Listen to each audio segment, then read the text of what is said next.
Welcome to the Writing with Purpose podcast, where I, Anna Williscroft, chat with fellow writers and outdoor enthusiasts about how we can embrace creativity and curiosity to live a life full of adventure that doesn't feel like hard work. I delve into exploratory conversations about my two loves in life, writing and nature connection, as part of my mission to share the well-being benefits they both bring. It's wonderful to have you here today.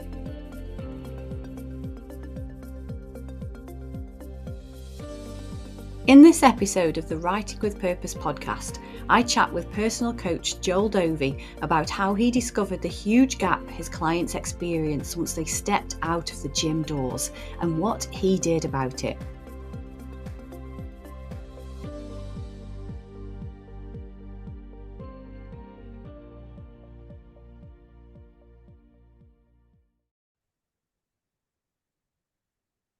Hi, Joel. Welcome to the Writing with Purpose podcast. It's an absolute pleasure to have you here today and to have a conversation with you about all things outdoors, writing, creativity, all that sort of stuff. Let's see where the conversation leads us. Oh, yeah, excited to be on here. Thank you very much for having me and inviting me on. Oh, you're welcome.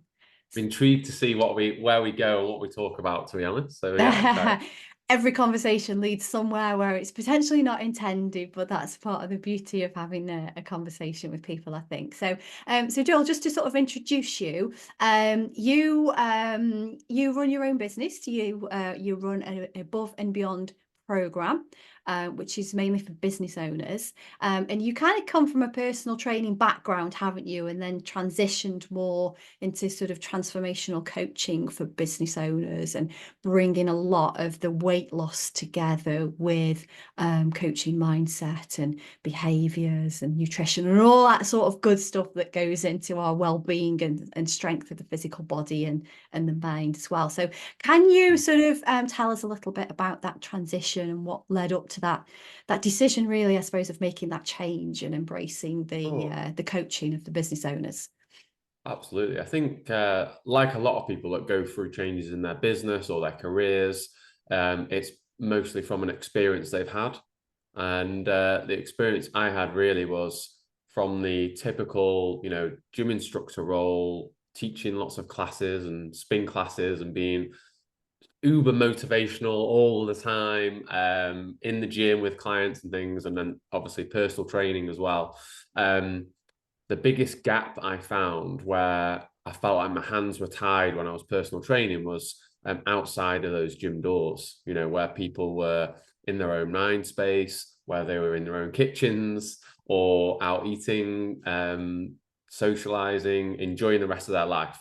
And not only was how they, or the reasons why they came to me was being affected outside of the gym doors, but also what they did, their actions, their behaviors, their habits were affecting also their results and ultimately leading to how they felt that, they needed to make some changes.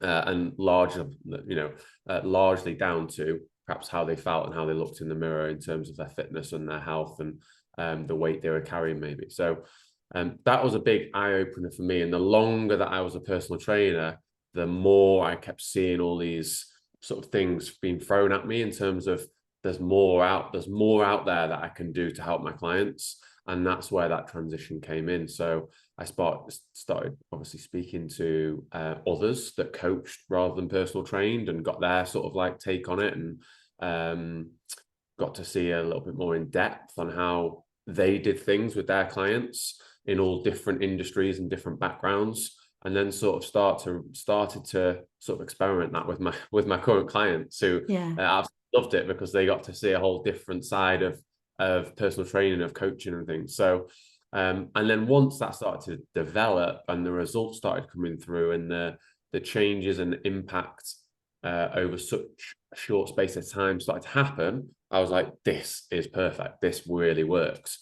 So then over the years, sort of done a bit of a hybrid model of that. So some personal training, some coaching, and then which then led me to the Above and Beyond Business Owners Program, whereby it is a coaching program, but with all of the necessaries in there to enable them to feel great, look great, perform great, and just be able to live that life that they've probably wanted for years and years, but could never feel like they could have the business success and the health and well-being success at the same time together. Yeah, and I think that's something that a lot of business owners, and you know, myself included, that you reach a point when you think, okay, there's a little bit of a, I don't always like to use the word balance, because I think sort of personal and business, or personal and professional, if you enjoy what you do, then it's just life. But there's quite often an unbalance there, where for the detriment of your own health, and be that fitness, be that how you eat, be that sort of free time, time to yourself, self-care, looking after yourself, takes a bit of a dip, uh, and you're just focusing on the business, and all you ever seem to be doing is working, you know, either that be on the business or in the business, or looking after teams if you've got a, you know, a structure of a business there.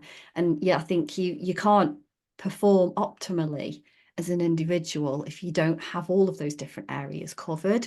So, you know, your mindset, your nutrition, your physical health, all of that sort of stuff. You can't kind of, there's no optimal in just one, is there? It's got to be a balance across all of them. So yeah, and it's something that I think the way that you said, how you wanted to help people sort of beyond the gym doors, was a great way of sort of visualizing what that person was happening. You know, they were in front of you, they were working out, they were probably doing great, they were putting on this performance with you that was really good, and then they'd be going back home and they'd be having some bad habits, that be that what they eat, sit in front of the TV all night, whatever, you know, they're thinking internally as well. And that all has an impact, doesn't it? So to approach that holistically from the whole coaching piece is just far more, there's a lot more benefits involved for people. Yeah. So why was the choice to focus on business owners? Was that because you being a business owner yourself, or a lot of clients that you were seeing in the gym were business owners? Was there a reason for Yeah, I that? think it was a couple of things. I think one, when I was sort of thinking about who I wanted to work with most, in particularly, so I could build up that sort of like avatar in my mind of how my ideal client would look like and work and sort of like the relationship would be. Is that when I was younger, my dad had his own business. So I Mm. always saw sort of like, I always was up in and around that's like sort of entrepreneurial, even if you like Del Boy like sort of thinking, you know, of like business and wanting to you know, make some money and you know, and lead the family and be able to take them out for dinner and be able to have all the nice things and do all the nice things and things like that. And that was certainly one thing, because something that I think, and my dad won't mind me saying this, that he never really put his health first, or he never really looked at his health in the same way as a lot of us do now. And that then did, you know, evidently it did have an impact. It did have an impact on his career, on his health, on how he managed things and things like that. So that was I think one of the deciding factors. And another one, I think, having grown up in and around business, I just have much more of an interest in business, no matter what it is. You know, I've got clients that have all different types of businesses, from financial types to property to retail, to green energy and all that sort of thing. And every single one of them still has those key principles behind them all. And every single one of them have those similar characteristics of wanting success, driving forwards, wanting to learn and absorb each and everything that they think might be valuable and useful to them to help push their businesses and their employees and everything else forward. So I think that knowing that I was helping someone that could then help more people, or could then help their business, help other businesses, was, I think, more fulfilling for me. I think that gave me that little extra, like, oh yes, I'm not just helping this one person. Yeah. It's more than that. And me realizing that over the years and seeing that and seeing those the impacts happen, the changes, the results that my clients got, massively sort of like lit the fire for me and wanting to do more and exploring more about how I can help them more and push them further. So yeah. Yeah, it's a driver. A lot of what you've said there I relate to because my mum and dad had their own business as well. So I think, you know, when you grow up with that, it's kind of in your blood a little Mm. bit, and you see that drive and you see that ambition of those role models that you look up to. And yes, there's areas that, you know, probably could have been better for them. I mean, every generation is slightly different, and we learn from each other and those that walk the path before us, don't we? But yeah, I had a vision of you walking around like little Damien, Delboy's son. Yeah. Not quite like that, hopefully, not No, quite. do. Yeah. That's I think showing age there. the funniest thing that maybe some of my friends would say from school is that so my dad used to have a stationery business. So he used to Mm. bring pens into school and then sell them to everyone. Be like, oh, I've got these new ones. I don't know who wants, sort of thing. And I thought that was like I was a businessman then. That was it. um, Yeah, but brilliant. Yeah, it's funny that, isn't it? My dad, he had a video business, so a lot of my kind of selling was blank videotapes and things. yeah, It's funny. absolutely.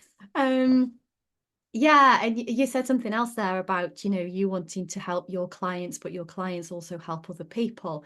And I can relate to that as well from, I mean, I don't do a huge amount of direct copywriting anymore, but I was always drawn to the types of businesses that what I was writing for ultimately was helping other people. So, you know, I've written quite a bit for counselors, a nutritionalist. So, you know, those people helping other people. So, yeah, you can just see sort of the little ripples, if you like, of something that you're able to do and then impact somebody else. And then that then impacts somebody else and so on and so forth. And it sort of grows from there, which I think is great.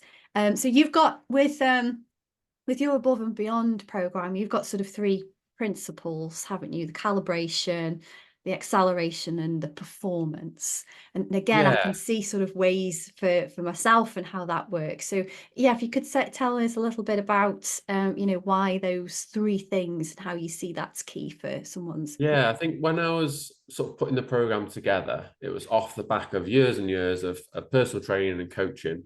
And I was just basically trying to simplify it down because ultimately we all have busy lives, especially being a business owner and running your own business, not just that, family as well, social commitments, etc. So it was really just to simplify it. So when someone looked at the program or said, Joel, how does it work? It's basically this is the start, this is the end, and that's what I do with it. So we calibrate, which is everything and anything we look at depending on what the client's goals is. Some clients it's very simple and straightforward. Others it's a little bit more in detail and in depth in terms of if they have injuries or various different experiences in the past that they've had in their training, in their diet, in their mindset, maybe. So we look at all areas and try and turn over every stone that we can to check that we're not missing any pieces to the puzzle. And then once we've worked that out and we know where we're starting from, we can then start to accelerate the results. And that's where the acceleration stage comes in terms of basically me being supportive, me being able to help them discover their true drive and how we can then put those pieces of the puzzle together to give them accelerated results. And then after then, it's that performance stage. So they're then tweaking and honing their own skills and being able to perform at their very best on a nice constant level. Albeit we can't always operate 110% all of the time, but it's knowing that we have that new standard now, that new foundation, which is then going to be able to ultimately leverage themselves and their business going forward. So yeah, that calibration, acceleration, and performance sort of hopefully just describes a simple 3 steps to what we try and help our clients with when they join. Yeah, I guess you're building up towards that maintenance of a more optimal level, and then, as you say, you're just tweaking certain elements so that they stay on course with that, Yeah, and living the best life that they can do through all of those different areas. Do you absolutely. find that people tend to struggle more with one thing and that's like an obstacle for them across all different areas, or does it just depend on the person, depends on the situation, depends on the business? Yeah, I mean, there's always perhaps common factors that do crop up, but certainly dependent on the person, yeah, where what their goals are. That's the biggest thing. Quite often when we start to calibrate with a client, sometimes that changes their goals because we start to see actually what we've already managed to achieve. And then going forwards, then they can go, oh, okay, yeah, so this is possible or that is possible, as opposed to whether their initial goals were. Yeah. So I think, yeah, the calibration is probably the most important part.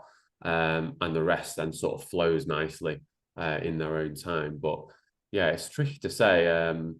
I guess there's the usual factors that people will talk about, e.g., having enough time to train or to exercise or to live a healthier lifestyle. But ultimately, coming down to it, it's looking back at, okay, what's the goals and why do you want to achieve those goals? Yeah. Those like common coaching sort of like scenarios, really, when any coach would ask any client, I guess, no matter what the goal would be, but it's why do you want to achieve that? You know, I think Mm. that's a huge factor of the puzzle. Yeah, and I guess part of that calibration, sorry, stage is aligning people more with their values and their purpose and how that feeds into the goals that they want to achieve. And I guess sometimes if you like you say people tend to sometimes people that can change. Have they got the right goals in the first place? Maybe they didn't realize that actually that doesn't mean as much to me as this, and it's only by going through that process that you put them through and you're probably asking them certain questions that they realize actually they're a little bit, off track. Yeah, absolutely. And it's not to say as well, like a client would only go through that process once. It's actually a few times till they get to the strongest point they've ever been to. And it's that whole process of going through calibration, acceleration, performance.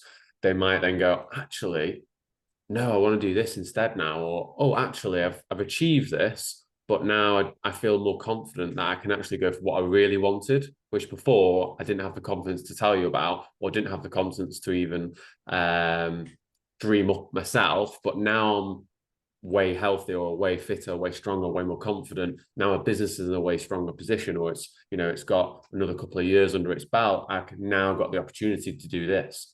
Yeah. So then it's that calibration process again. We accelerate and then we perform again. So yeah, it's a huge one, really. Yeah. Yeah, and I guess for you, that's the beauty of working with somebody and then seeing the potential in there. And yeah, we've realised this goal. Now let's go for another one. And because Mm. I was going to say, is there a typical time period, if you like, that people would join above and beyond, and then they'd sort of reach that peak and then that would be the end of it? Or is it something that they can really just keep on going and repeat that cycle with another goal, with something else that they set their mind on, and just it's kind of perpetual but inevitable? Sorry, Yeah, no, no, perpetual but ongoing. yeah, absolutely. I think what I've found over the years with coaching and now into above and beyond program is that there is no sort of like time limit or maximum time that people want to work with me. But it's them ultimately being able to make that decision and go, Joel, I'm really in a great place. I've found that everything is now, autonomous and I am, doing really, really well. And a lot of the guys that are still in the program from, over the past few months and years, it's because they enjoy being a part of the program, not because they need to be a part of it. And it's more of that process. They enjoy helping others in the program. It keeps them just them switched on that little bit more in terms of resetting their goals and being proactive and that sort of thing. So yeah, with a lot of my clients, it's sort of like the initial 6 to 12 months is huge. And then after that, it's where they want to take it to Yeah. and where they want to go. So I would say roughly between 12 and 18 months is probably the most popular sort of time frame that a lot of my clients that I work with. But some are shorter, some are longer. It can be varied depending on the goals that they've got. Yeah, yeah, and how they fare with the process, and then what their aspirations are after that point. And if they carry on, it sounds to me as though they then see you and the program and the other people that are on that program as their one of their support pillars, if you like, that Yeah, they then build absolutely. into that the whole process of them progressing in business and in health in general. One thing actually, just to come back to, that I meant to ask you at the start is sort of that what you set your sights on as a career.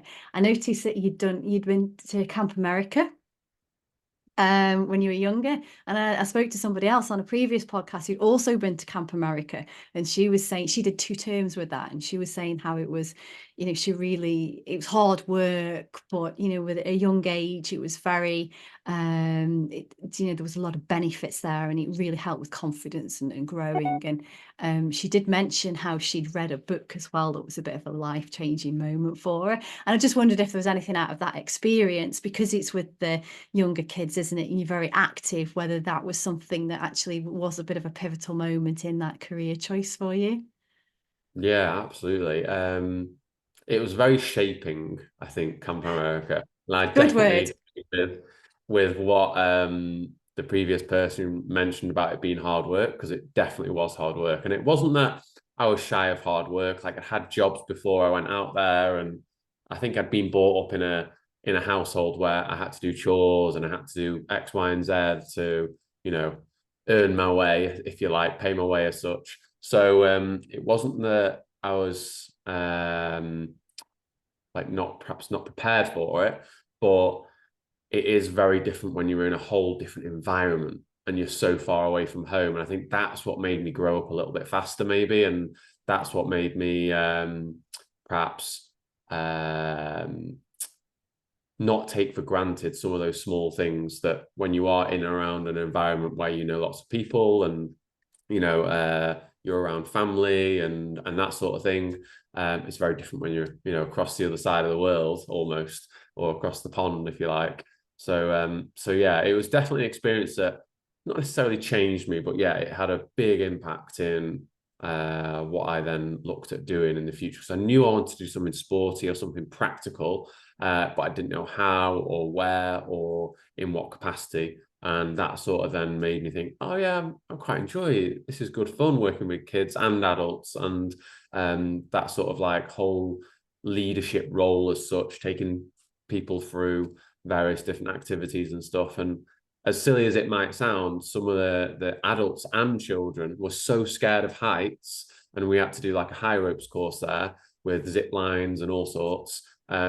We helped people that had never even gone higher than like 4 foot off the ground because they were so petrified, to like going down a 12, 15-foot zip line and coming off the other end like in tears with happiness because they enjoyed it so much. So there was lots of things like that you experienced leading people through, and it was like really inspiring and enjoyable, and you got a lot from it. So I think that's where probably the coaching and training and leadership element came out in me a little bit more. Yeah, definitely. Yeah, very enriching experience, and you being put somewhere Yeah. out of your comfort zone, which I've done as well, because I worked on cruise ships. So I was around the Caribbean and the Bahamas, so that was across the pond as well, and just Mm. leaving everybody, and this new community of people become your family, don't they? It's like a surrogate family Absolutely, yeah, for a yeah. You while. really do make a whole new family when you're away from that, and I think that's what, yeah, is really important as well. People that didn't perhaps mold into that or weren't quite ready to take that on board didn't really last very long. There were a few people that came out there and went straight home after a couple of weeks, because it just wasn't for them. And I think, Yeah. yeah, it's very different, very different. Yeah, we had that. You'd come on and people just didn't get into the whole lifestyle of it, and they'd leave within a couple of months. And then you've got other people who did it for years and years and years and worked their way up the ranks.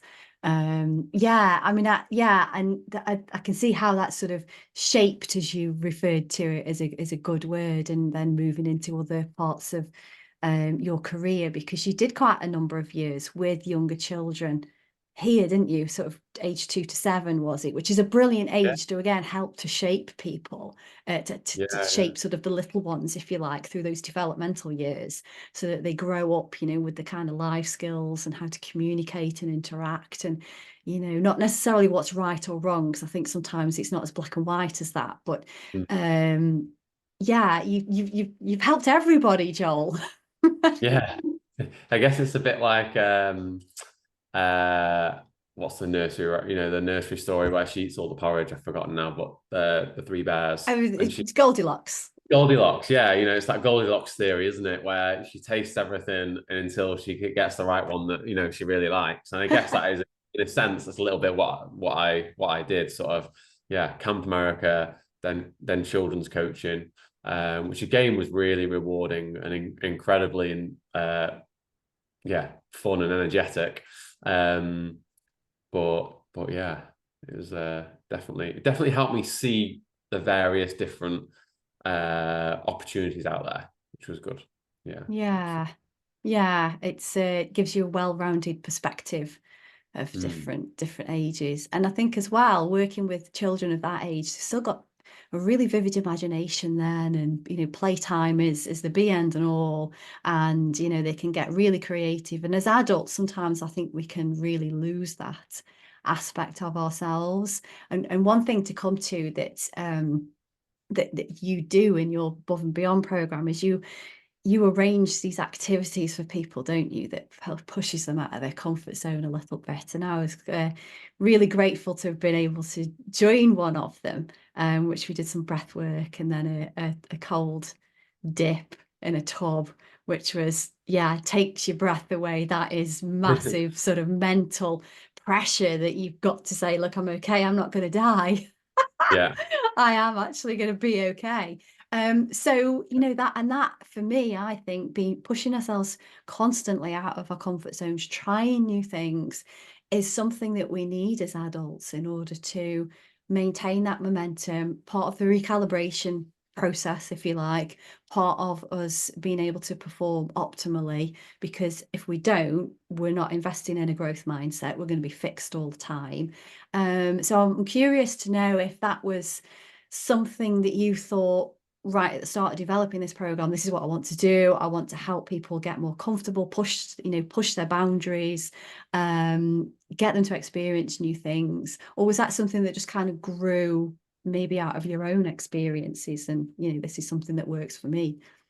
Yeah, I think as a fitness coach and helping clients, I'm always on the lookout for things that would help them ultimately.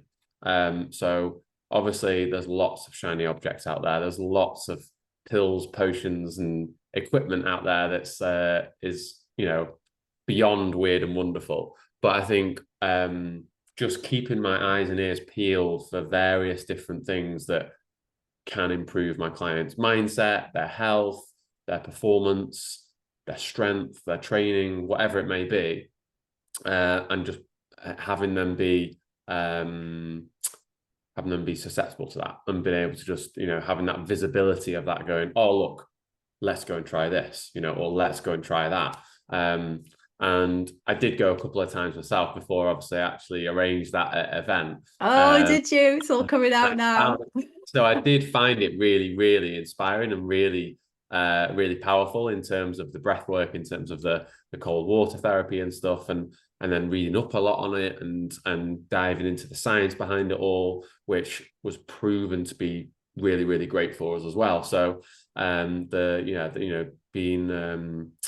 being open to those thermal elements of, we've all heard about saunas and how great they are, but actually looking at the colder side of things, and how great that is. And having both of those in your routine, or having both of those in your life to use, are great tools, and the science is all backing it up now. And we see so much now on social media with the cold dipping and the Mm. clubs that are now popping up here and everywhere, and the cold dipping tubs and tanks and blow up things you can get for at home, which is great. It's making people see what's available out there. So yeah, and we've done various things. We've done little mini hikes. We've done obviously bits of journaling with yourself as well, and so it's really just taking the shiny objects out and going, what can actually help my clients that little bit more, and bringing them together each quarter and going, okay, give this a try. What's the worst that can happen, you know? Yeah. And just coming away going, actually, yeah, that wasn't so bad. I feel quite good after that, and having that feel good factor. And it's just nice to have those little mini milestones across the year for clients to look forward to, hopefully. Yeah, uh, definitely. I along. mean, they're big challenges, aren't they? So, if people think, oh, I'm not quite sure about that, you set themselves a challenge and then they actually go through with it and achieve it. And then certainly after that particular one, you feel exhilarated. You can't Mm, believe that you've actually gone through something like that and yeah. survived. I'm probably making it sound way worse than it than it is. It really is exhilarating. But yeah, and then really there's no coming back from the person saying, oh no, I can't do that, because well, look what you achieved last week, or look what you've achieved, look how far you've come. And I think that's something that you mentioned about the journaling, because we did a small journaling session before that activity, didn't we? Journaling is a great tool to be able to look back and reflect on how far you've come, because we can we're wired to focus on the negatives of things and then poo-poo achievements that we think are small, whereas really every small achievement all adds up to big achievements, and it's all that progress journey to that optimal performance. And through that acceleration of it, that it's really good to be able to think, oh well, I was that person then, but now I'm this person now, and I've gone through all of this, and you've just achieved so much more. And that's powerful stuff. It's empowering. Yeah, definitely. It lifts that glass ceiling sometimes, I think, that we put there in place, like you say, with those negative thoughts or negative experiences that we've had in the past, whether it be that's been put on us by other external factors or other people. And that can, bring us down. Whereas, doing something that's like a little bit scary and a little bit, if it gets you, I always say, if it makes you feel a little bit scared, but also nervous and excited, then you should go and do it. All it being legal and okay to do so. But, I think that's definitely something I want to have on my gravestone, probably. If it makes you feel nervous and excited, just do it. And certainly that particular meetup that we did back in October with the breath work and the cold water therapy was definitely one of those scenarios where it did make you feel nervous. You didn't necessarily want to do it, but then when you did do it, it was amazing. So Yeah. yeah. Yeah, great way to sum it up. Yeah, and actually, the just to sort of celebrate how amazing our bodies are. I know the mindset was a big thing, but when we did the breath work, how we'd gone through the breath work, and actually your body, if you've got enough oxygen in your body, you don't need to breathe for well over a minute or however long it was. And that really surprised me, because I know that sometimes I breathe quite shallow. So to be able to take those deep breaths and then be aware that I was holding my breath for that long, and I didn't feel the need to go and gasp in more air, was really quite empowering for me, as Mm. something I could take on, to the future, to other things. So it's powerful stuff. And I think one thing that certainly I've experienced with a lot of personal development and just becoming aware of habits and bad habits and things is the role of sort of self-limiting beliefs, and not thinking that you can do something for one reason or another, usually something that's happened in the past. And I'm interested to know if that's something that you encounter quite a bit with clients. Are they not achieving something in one aspect of their life because they're maybe it's a fear of something because they don't want a repetition of the past, or maybe it's uncertainty because they've never done something before. Is there any elements of that you would say, yeah, that's something that, people need to deal with as part of the program? Yeah, 100%. I think we'd be lying if we all said we didn't have those, limiting beliefs or self-confidence, sort of challenges in anything, whether it be in business, whether it be with your health and well-being, or whether it be in relationships. I think definitely we can all hold a hand up and say, yeah, we've had those challenges before. But I guess sometimes I try and help my clients think of it as though it's not them doing it or not them being it. Take that back seat, or that zoom out, and or one that I love to speak to my clients about. Okay, if this was your best friend telling you this, what would you tell them? And just taking that little step backwards and thinking about it from a different angle. I think that's a huge factor that plays a really strong part in that, with those like sort of limiting beliefs like you talk about. But it's definitely a challenge, whether it be someone that's been training for years and then had a setback and then just really struggled to get back to it, but they know exactly what they need to do. They know exactly how to do it. They know how many times a week they need to do it for. They know how long to do it for. They've still got everything they need. Their limbs, their training kit, their trainers, their gym memberships, etc. Whatever it is they need to go and do the thing. But sometimes there's something between the ears that's stopping them, and I think that's where like I was talking about at the start. That's where beyond the gym doors is such a huge factor, and whether it be just them training at 50% and them not really seeing many results, to them training at 100% and seeing all the results and getting everything they put in back out. It's quite often, that little thing between the ears that talks us out of it, or that wants to tell us that we shouldn't, or there's a reason, like you say, there's a reason why we shouldn't. So That inner critic. Yeah, absolutely. That chatter in our mind that's always there, but we have to sort of think of ways on how to deal with that, how to manage it, and keep it at bay as such, or make peace with it a little bit, if you like, so it doesn't have an impact.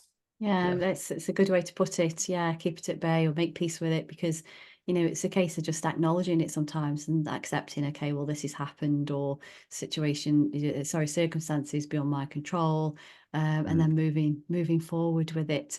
But this, it's not meant to be easy, really, is it? We're trying to push ourselves. There's going to be a little bit of resistance there, and let's lean into the resistance and get the most out of it, instead of taking the easiest path of least resistance, which is never, I shouldn't say never going to end well. I'm sure it does sometimes, but we do have to accept these challenges and push forward. I just want to point out, actually, for anyone who's listening and not watching on video, that Joel's sitting here talking to me with a massive amount of weights and equipment and things behind him. It's like, how often do you go to the gym? Surprisingly, not as often as many people think, to be fair. So many think like, oh, I bet you must train twice a day or every day and everything else. But actually, like weight training 3 to 4 times a week max, and then various other different bits and pieces that just keep me active and keep me moving, whether it be as something as simple as walking the dog, playing with the little one, or playing football from a football team that I play for. So it's a mixture of things, but doing things that you enjoy, not things that you think you need to do. I think that's a big factor. Yeah, perfect way of describing it. Yeah, getting some variety in there, making sure that you're moving, if nothing else, and that doesn't have to be, really pushing an exertion movement. It can just be a nice gentle walk with the dog, with the kids around the park. It doesn't have to be climbing a hill or anything. As long as you're at least moving and getting something done, that's I think as the well, benefit. you're a business owner, you probably invest in various different things, or you've got a pension, you invest in various different pension funds. It's a bit like the same as your training. Like, you wouldn't put all of your money into one thing in case something happened.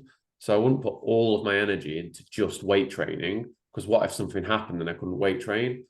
So spreading what you spend your energy on is also really important and more beneficial in the long term. It's going to give you more longevity and pay you back those dividends that little bit better. So it's spreading it around and understanding, okay, it doesn't have to be just that one approach. I think runners can be easily sort of like fall into that. They'll only put their time and energy into running, nothing else.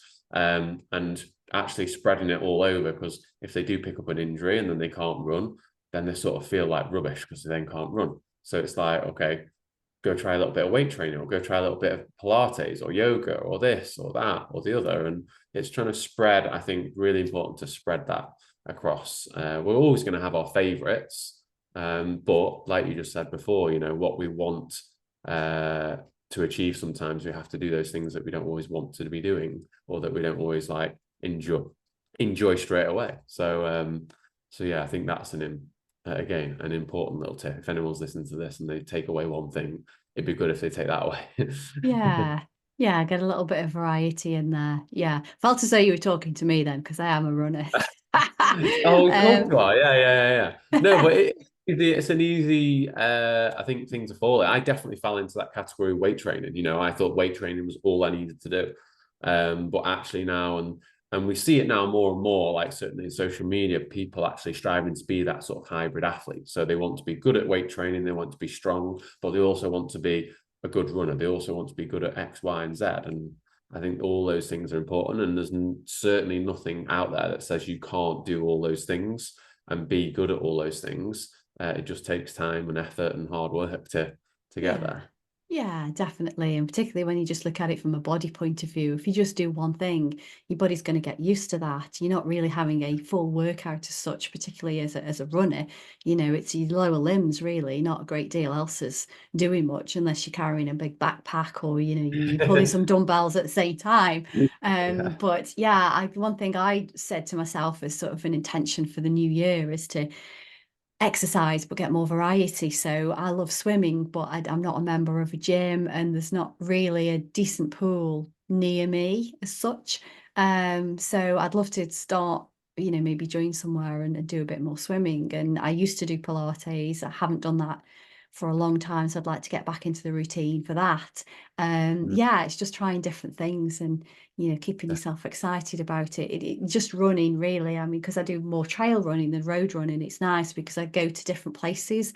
So it's always Mhm. nice for me because I see new places and can be quite observant, and ignites all my senses and everything because I'm outside and I'm not just at the gym doing it. So there's Yeah. lots of things that people find in a different activity, isn't there? But I Mhm. totally agree with you Yeah. there. Try different Yeah. things, keep at them. Variety Yeah. is the spice of life, as they say. Yeah. Definitely. Definitely. So, Absolutely. yeah, it's been great talking to you, Joel. Thank you very much for your time. Is there anything that you want to sort of leave with the listeners, some sort of takeaway that you can say, okay, if you just do this one thing, you've already given one, so let me ask you for another. That you could Yeah. sort of say, okay, well, tomorrow you could try this, or next week, try this. I mean, there's a couple of things that people could grab straight off like my website, which would be super helpful and super useful if they're looking to improve their health, their well-being, maybe drop some body fat, and generally just be in a better position over the next few weeks and months. One of which is a strength test. So that is not quite the one that most people think of straight away. There's no lifting involved.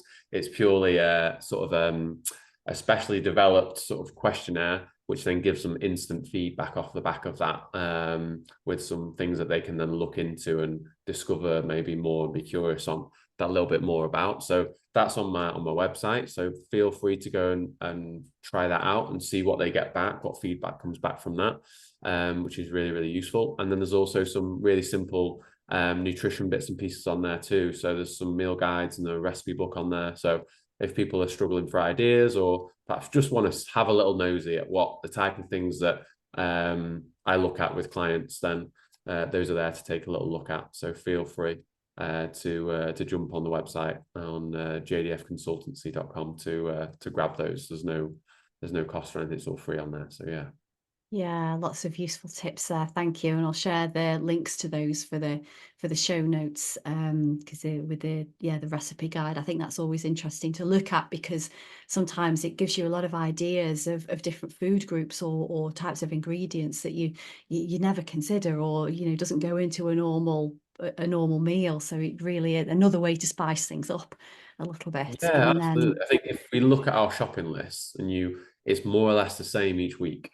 Like most people's shopping list, yes, will be different to each other, but it probably doesn't change much over 6 to 12 months, unless like in January we've decided, right, I'm going to get more fruit and veg, or right, I'm going to do this. And then it might change a little bit, but it will perhaps tend to come back to those similar flavors or similar things that you will put in there that you rely upon to fuel yourself. So yeah, it's a nice way just to mix that up and go, okay, yeah, I'm going to grab 2 recipes and maybe a snack idea, and let's try those, see if they see Yeah. if, so yeah.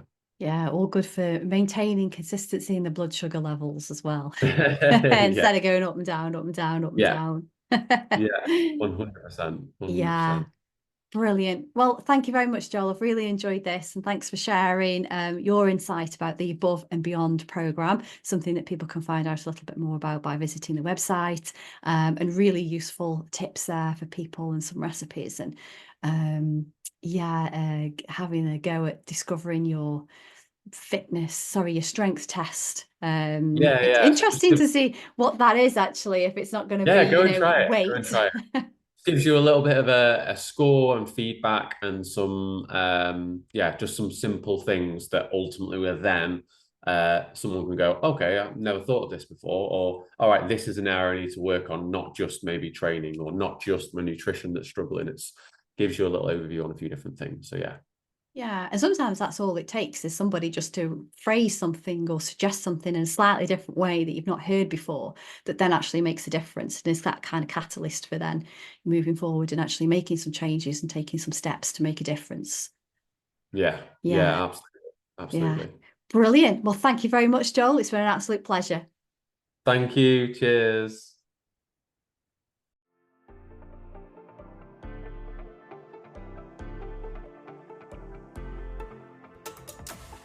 Thank you for listening to today's Writing with Purpose podcast. Having conversations with fellow writers or adventure enthusiasts brings 2 of my biggest loves in life together: writing and nature connection. I've been a copywriter and content creator for 23 years, but my passion is writing for well-being, and I'm on a mission to share the benefits that putting pen to paper has for personal wellness with as many people as possible. If you want to learn more about writing for your well-being and journaling techniques, please connect with me in my Facebook group, Journaling with Anna.